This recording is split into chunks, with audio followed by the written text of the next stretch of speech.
Hi, everyone. Thanks for joining us on this very hot Tuesday afternoon in Windsor, Essex. My name is Bumanlag, part of the Royal LePage Binder real estate family. Very excited to bring you a series that we've been doing for the last month, and now we're actually simulcasting on my Facebook page and the Royal LePage Binder Facebook page as well. This is a market deep dive into what you can expect for Windsor Essex as a whole for the month of May.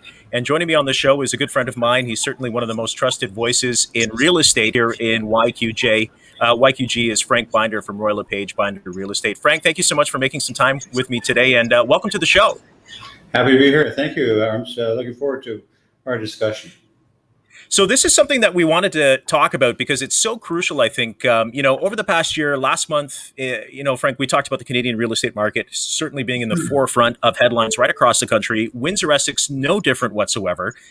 Let's talk a little bit about some of those big numbers. And if I'm able to here, I'd like to show our audience what exactly we're talking about here. And some of the stats that we've seen from Royal LePage Binder Real Estate here locally. New listings still continue to be pretty big, right, Frank? Absolutely, yeah. We've got. I think people are taking note of what they can sell their houses for, and so we're seeing a bit of an onslaught now of people putting their houses up for sale. Of course, they better know where they're going because it's difficult to get a house. So we hope that they're all taking that into account. But for the most part, we are seeing a fair increase. Let's keep in mind, though, those numbers are from last year. So when I see a 51% increase from last year, that's it's a bit of a misnomer. Okay, so let's consider that in the last couple of months compared to last month, we're certainly seeing another 100 to 200 listings coming onto the real estate market.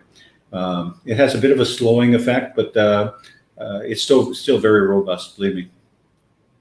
Now, the homes sold, if you take a look at some of the numbers here on our graph, those continue to be just shy of the 50% mark, about 687. Yeah.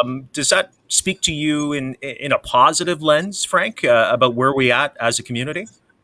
Again, we have to realize that we were in a lockdown. We are a lockdown now, and we were in a lockdown at that time last year. So our increases that you're seeing across the board there are a bit skewed, okay? Because if you remember last year in April and May, we had a drop of almost 50% of our market. So when you have a drop and you're comparing that market to this market this year, you're going to see this type of increase. So it's a bit skewed, okay? It's not exactly the same thing because we had a very different market in April and May of last year, and we're comparing to that. So it's important for people to realize that the market isn't truly up 49 or 50% because last year's market was down almost 50%. So when you're comparing one year to the other, it's important for people to realize that when you're looking at the numbers and not get too carried away with this. Yes, we are certainly well above last year, but last year was well below the year before. So. Yeah, interesting too. Frank, we've been talking to a lot of our team members on our live chats weekly with the different members of Royal LePage Binder Real Estate across YQG, and it's interesting to see the sort of the difference. Like you've been saying, like over the last year, we've had this sort of unprecedented situation with the global pandemic. I think a lot of people were sort of on the fence on where the market was going to go, and then all of a sudden, our market continues to do well. But I remember last month we were talking about, our region, Windsor Essex, being in a really good position because, there's a number of different factors from people doing remote work to people just seeing the quality of life that they can have here in Windsor Essex. Yeah. And you know what? And we are, in Ontario, if you remember when we were talking about that, we were still very much one of the most affordable, larger cities to go to. So we have a lot to offer. There's no question about it. And we expect the market to continue. There's no reason for it not to. We've got a very good balanced market at the moment, and a lot of buyers still looking to buy. And we're seeing a lot of uptick in our upper end of the market now, which is not uncommon for a spring market leading into June. So, this is that type of thing. So all those things, all those variables are coming into play. And that's one of the reasons why you see that average market price still being slightly up over last year, not slightly, but substantially up over last year. And it will continue to remain certainly well above the $500,000 mark going forward. We saw last month a substantial increase in the number of houses that sold. I think it was just shy of 60 houses over $1 million that sold in our region. So those are that's a marked change in our marketplace. A lot of strength in the upper market, and that's a good sign. That's always a good sign. And just taking a look at some of the other numbers that we have here, and just going a bit of a deeper dive too, Frank, can we talk a bit about if you compare the month to month here, April to May, which is really it's about an $8,787 increase from April to May. Do you see, in your opinion, Frank, that continuing into the summer months, or are we looking at maybe a bit of more of a reserved take on that? I think that we're kind of moving back a little bit, not back in any way. You see there's a slight increase. That slight increase is attributable to the number of houses being sold over the average. So what happens is that when we look at the two categories that outsold every other category by price, those prices were 500 and up, and then from 550 to almost 600. That was there was about 140 houses in our real estate market last month that sold in that price range. So that continues to push that average up ever so slightly. So if we continue to see a strong market in the above the average market, you're going to see slight increases in price going forward. If that dissipates somewhat, you're going to see the market that stay. Traditionally, what's happened in years past, we see our average get to a certain height and then ever so slowly drop off towards the end of the year. Not by much, though. When I say a drop up, you might see a drop up from 538 at this point in time, if that was the peak, to about 525 or 528, but certainly well over the $500,000 mark. So we were expecting now to stay well over 500,000 throughout the remainder of the year. If you're just joining us on the show today, I'm chatting with Frank Binder. He is our owner and broker of record for Royal LePage Binder Real Estate, and we are talking about real estate here in Windsor Essex, and encourage you to chat in the live stream as well. You can get more details on the live stream by following us on Facebook as well. Let's go to some of those comments now. Beth says, Frank, when do you think realtors will perhaps maybe stop undervaluing listings? I showed 399 homes today, and I'm afraid they're going to sell about around 600. Yeah, and you know what? That's a hard one to say, but we just put out a caution in our office just recently to be careful of that, because what's happening is that we were, in the beginning of the year, we were getting 10, 20 offers on properties. That was quite common, but that was a supply thing, right? So when your supply is really, really limited, you're going to get a lot of offers because people are clamoring for the same house. But as the supply continues to increase, we're getting less and less people clamoring the house. We've also noticed a bit of my agents have been coming in saying, hey, it seems like the market is slowing down. No, they're not really slowing down. In effect, what's happening, people are looking at more houses because there's more houses that become available, as you saw with the listings. So as we get an uptick in listings, there's more to choose from. So rather than looking at only one or two or three, I can be looking at 4 to 6. That just takes more time. So what happens is that if I'm putting out a house and I'm expecting offers within 3 to 4 days, I'm not getting that to happen now because more buyers are looking at more houses. And so it's not going to happen in 3 to 4 days.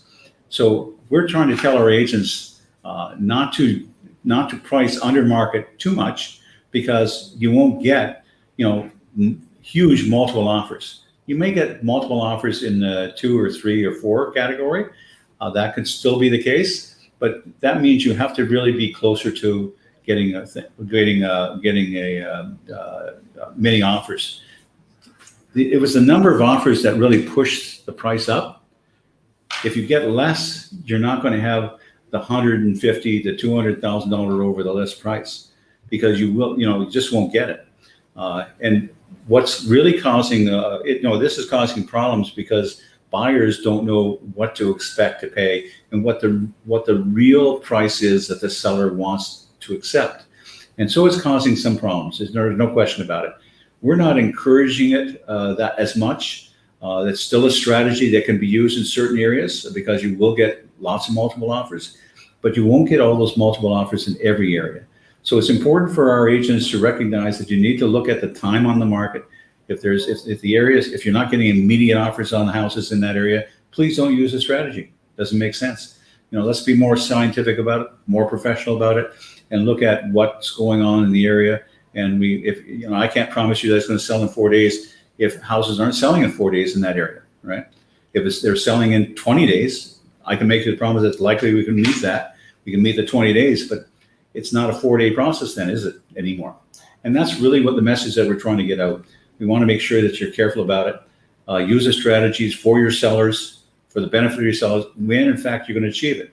But when we get people come back into our office, like last week, where we had 6 people coming into our office saying, hey, we didn't get offers.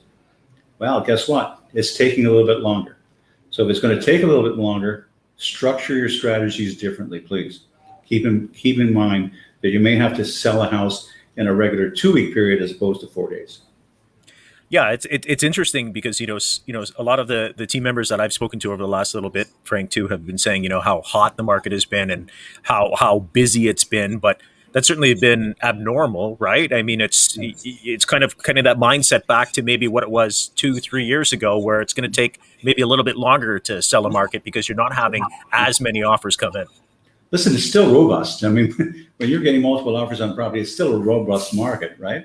And you're likely to get overlist or possibly overlist. But the problem is that when you price accordingly, if you price you price too low to achieve the levels, we had people pricing so low that they're trying to achieve 200,000. Why? Why do that? I mean, I just don't think that that makes sense. What you're really doing is getting 20 offers, taking 15, and they're not even in play. 15 of them aren't even in play. The last 5 might be in play because they came to a higher market price that was closer to the market price in the beginning. And so those are the ones that are actually competing. The others aren't even competing, but you can say that you had 20 offers. So the point of it is that, and this, I want to also address this little thing. Oh, it's sold over list. Everything's going to sell over lists. When you use a pricing strategy that's below market, how is it possible? It's impossible not to sell under list when you're pricing it below market. Okay, so using that adage, I'm not sure why we do it, but the bottom line is that we're doing it, and I think that's sometimes for the benefit of the realtor as opposed to the benefit of the seller or the buyer. So the bottom line is that I think we have to really think about some of those things, because if we use a strategy that's under market, you're going to sell it over list. I wouldn't be claiming some miraculous thing when that is exactly what happens, right? It's quite frankly going to happen. Frank Binder is my guest as we continue to talk about the real estate market here in Windsor, Essex for Royal LePage Binder Real Estate. My name is Arms Bumanlag. You can comment in the live stream. We would love to hear from you today. We've got a couple of topics to get to over the next little bit, and you can certainly surf on over to our website and get more information on Royal LePage Binder Real Estate and the agents and salespeople who make up our brokerages across Windsor Essex. I wanted to talk to you about this because I was talking to Team Hodgins a week ago about this, Frank. The mortgage stress test rate. This is new. How do you think this is going to work out as we move through the summer months and into the fall? It's certainly going to affect some of us.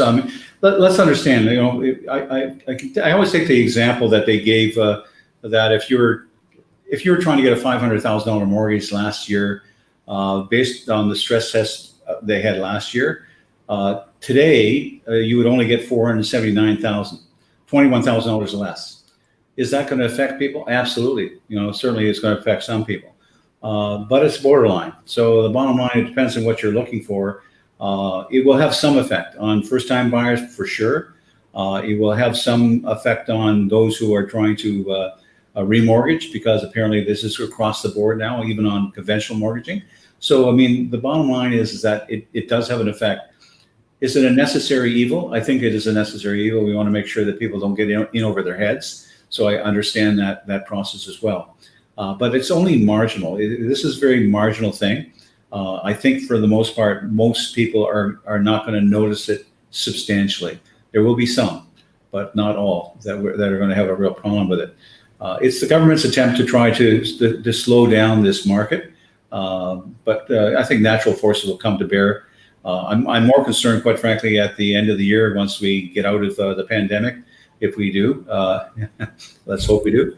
If we get out of the pandemic, then basically what are the economics that will come to bear as a result of the pandemic when the government support isn't there anymore? So those are going to be interesting times for us to see. I see, frankly, my opinion is next year we'll see the makings of that, and probably a bit of a shift in it, at least a correction in our market, where we'll see a bit of a 10% drop in the market next year. We were expecting to see a drop this year. That didn't happen because the pandemic is here, and we're supported through it. So, but I think that's only a delay until next year, quite frankly. But the stress test is going to have some effect on some buyers for sure.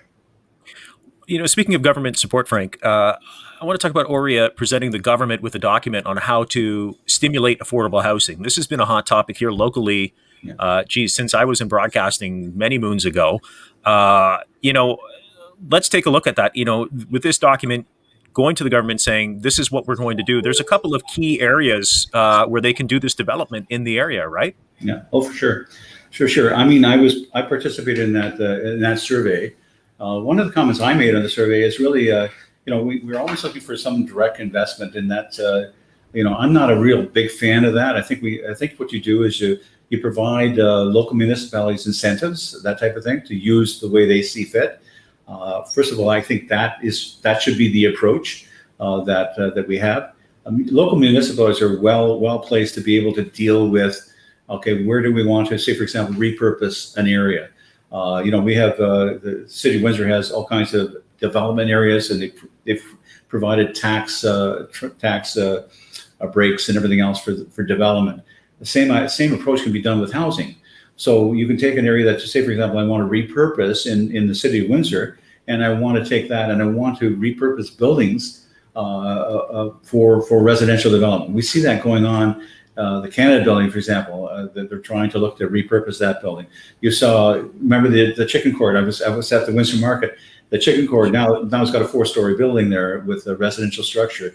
The old law office on that same street, it's now got a streetscape. It's going to be apartment buildings. These are the things that we need to continue to really encourage and support with incentives to try to make sure those things happen.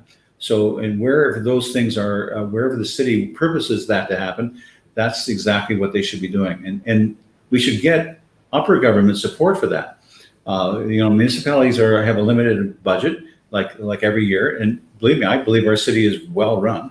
So, the point I'm trying to make here is that we can give support in a different way, an overt way, if you want to call it that, where we can provide those programs to the municipalities to manage and to promote within the municipality. But I think that's really the way to go. I'm really taken by this, Sarah Sipcar, for example, who's done the small house types of thing. Mm-hmm. This stuff has been going on in Toronto for a long time. So people have converted garages and doing that type of thing. Are we at that point? I'm not sure, but certainly small houses, that type of thing, where we can bring those onto the market, find places to put them. That has to be encouraged substantially because we do have a problem. Housing is a problem. And unless the government's going to build it themselves, I don't know exactly how that's going to be done. I would hate to see that being the process, but I think that you have to put incentives for other developers, individuals that will jump into that market because it's beneficial to them financially to do so. And I think that's where the encouragement has to occur. I know the CMHC does a lot of this in different communities. They're trying to help out, but that's far not enough. And that's our problem. One area, Frank, that continues to generate interest and talk in Windsor Essex is, of course, the area surrounding the mega hospital.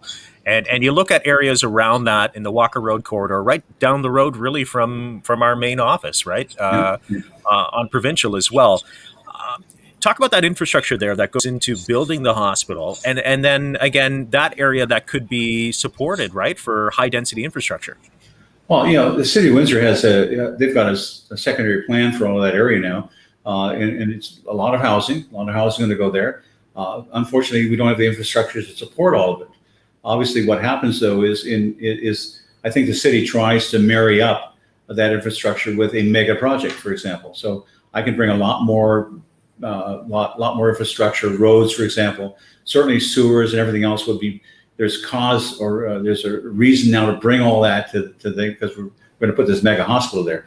I like where it is, quite frankly. I'm not one of those opposed to where it is, I think the city had reasons for doing it that makes sense, which means to grow the area. That is one of the last remaining areas that the city of Windsor can grow its residential market. So, I mean, they want to see that develop that way. And they want, obviously, for a lot of reasons, to have the mega hospital there. But that's where that draws all the infrastructure to the area, to bring the area, the roads, the sewers, whatever else you need there in terms of trying to develop the area. And so that can't, in my opinion, can't happen fast enough. I think it's really, really important for us to get that get it built as quickly as we can. And this area, you'll see, you'll finally see that definition that they have in their secondary plans being achieved there. We've got people who have bought plenty of lands there. You see their signs up already. They're ready to go, want to do things. And so I think that's we can't have that happen fast enough. You know, something that we're looking forward to, and I know that when you and I spoke before the show started, was sort of the influx of, our community continuing to grow from people coming from different areas of Ontario, really around the world. And one of those sectors is the international student community. You're saying, they need to come back. They need to come back in full force because of the revenue generated in our area. Well, I think you saw that, and I think there was it Windsor Star article or wherever. The kind of generation of revenue that they single-handedly give to our area. It's substantial. I got to tell you, very substantial financials when you look at that and what they bring. So, what I'm worried about if this goes on much longer, we're going to lose these people permanently. And I think that we had really a very, very good international student population here. We had a very vibrant community because of it, and I'm hoping that comes back quickly. Why? The spin-offs economic spin-offs are great, and I think we've just got to see that happen and get back to that kind of normalcy where we would welcome them back. Not only that, one has to also address the fact that forget about the spin-offs, some stay. Some of these folks are staying, and that's really, really critical to us to have professionals stay with us, because if we've got law people doing law degrees here, we've got all kinds of engineers. We want to keep those folks around, and if we've got the jobs to provide them, they will likely stay, especially if they love it. I can't tell you how many people I go to Toronto and I have meetings up there. Oh yeah, I went to law school in Windsor, I loved it, and they're operating in Toronto, and that was the way it was. Hopefully, it won't be the way it will be going forward. I think we really need to really try to get more of these folks here and try to make it inviting for them to stay. And that's really the key. We can grow our community substantially that way. It's a great process. I hope that they can get it back to normal. Overall, Frank, we talked about this last month, and we've talked about this offline too. It's been a different year, right? It's really been a different year, right across in many ways, right? And generally speaking, I think if you can highlight the positive about Windsor Essex and where we could be. I remember, many years ago, I used to talk about, what could we do to revitalize downtown after sort of the great exodus of like 2008, when a lot of those shops, closed up, and, you didn't see a lot of that down Olette Avenue. But do you feel that, though, generally speaking, regardless of what may happen with the economic claw back a bit after things hopefully get back to normal, do you feel like Windsor's in a good position? I think so. I really do. I think we have diversification now, substantially more. We've had an influx of professional people, and that's really, really good. I think really that my biggest concern right now, if I had one, would be border. We are really integrated with border through. I come from a background of the tool and mold business. These folks really need to be able to integrate with their customer base in Michigan and the United States. If anybody's hurting, it's those folks right now. We need to get that border open quickly to get them more or less into a normal state where they can pass through. In spite of all that, think about it. They're doing extremely well. They're holding on, keeping it together, so to speak. So I applaud them for that. But the bottom line is that we really need to get that opened up as quickly as we can, so that we get this industrial trade between the two nations back to what we call like a regular normal normal type of operation. So I think those are the things that stand in the way at the moment. Those are some of the obstacles that we have. But I mean, we also need to get people. We just need to open up in a sense, and I see what's going to happen. That's likely going to happen in the next little while. So we need to have that kind of normal. I'm really concerned about the social aspects. In my own operation, we feel very disconnected with a lot of our folks. We've just not been able to get together in a physical sense. So a lot of people are feeling that, and we just need to get that normalized as quickly as we can, and hopefully that'll happen in the next month or so. Right. Yeah, and sort of get back to quote unquote normal, whatever that looks like in 2022 and beyond. I think our team, our realtors, our salespeople have done an excellent job of doing the virtual tours and operating in unprecedented times as well. But things continue to go on, and with sort of the province opening up by the end of the week before we wrap up here on the show. I wanted to talk a little bit about this because I don't think we often take this. I guess, to seriousness in terms of how much money has been raised for a fantastic cause. This is coming up on August 26th at Point West. Very excited about this, and this is something that you've been involved in for quite some time too.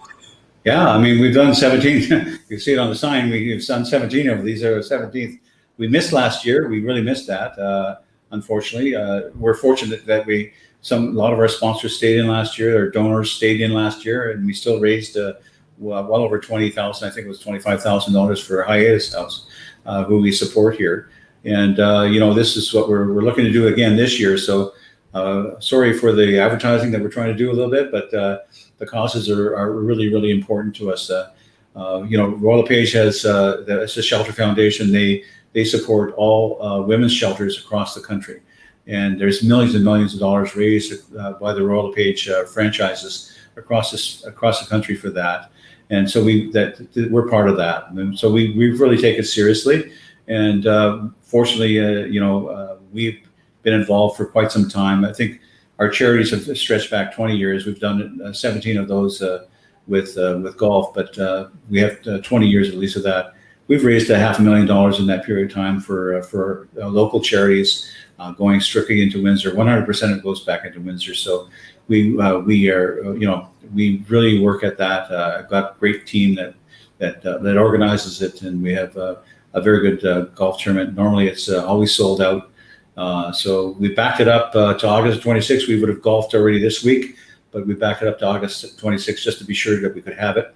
And so we're quite excited by the prospect of pulling that together, even though we more likely won't have the indoor dining and a few things. But listen, sacrificing that is nothing to get this thing on stream. Yeah, and I think it's I think it's so crucial. I had a chance to stop by the Hiatus House and talk to some of the folks there that I've worked with previously, and certainly working with Royal LePage Binder Real Estate to kind of get the lowdown on what exactly is going on. And some of the work, I got to see the playground at the back of the Hiatus House that Royal LePage was so instrumental in helping build. They're getting geared up to renovate their kitchens at the Hiatus House as well. So the funds that we raised through the golf tournament really affect some fantastic people doing amazing work for people fleeing domestic violence here locally. Yeah, so really hopefully we can sell out the golf tournament on the 26th at Point West. Should be a pretty good day. So closing remarks, Frank. We've had a couple of comments. Overall, are you happy with the team at Royal LePage? I know we continue to see a lot of people come back into the fold. Yeah, and you know what, we're really, really blessed in that sense where we've got a great team. The team continues to do so well.